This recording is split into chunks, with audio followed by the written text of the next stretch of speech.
दोस्तों प्रणाम। Sheela Tiwari official channel पे एक नाच गीत गाया जाती है। आपको अच्छा लगे तो लाइक करना, कमेंट करना, शेयर करना। गर्मी के दिन आए हमारे पिया, गर्मी के दिन आए हमारे पिया, पोछत पसीनवा से भीगे अचरवा, पोछत पसीनवा से भीगे अचरवा, रही रही के अकुलाए हमार जिया, रही रही के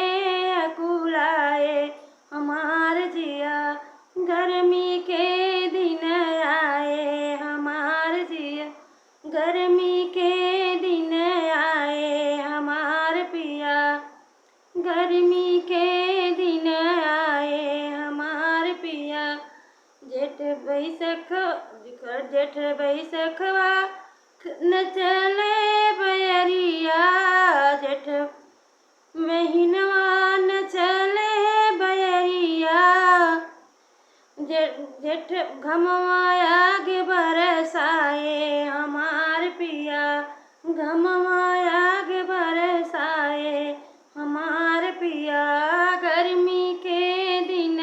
आए हमार पिया, गर्मी के दिन आए हमार पिया, बिजली कटी गई ऐसी कैसे चली है, बिजली कटी गई ऐसी कैसे चलाई, रही रही के अकुलाए हमार जिया, रही रही के अकुलाए हमार जिया, गर्मी के दिन आए हमार पिया, गर्मी के दिन आए हमार पिया, सखिया सहेली ललन नहीं सोए, सखिया सहेली ललन कैसे सोए, रही रही के जागी जाए हमार पिया, रही रही के जागी जाए हमार पिया, गर्मी के दिन आए हमार पिया, गर्मी के दिन आए हमार पिया,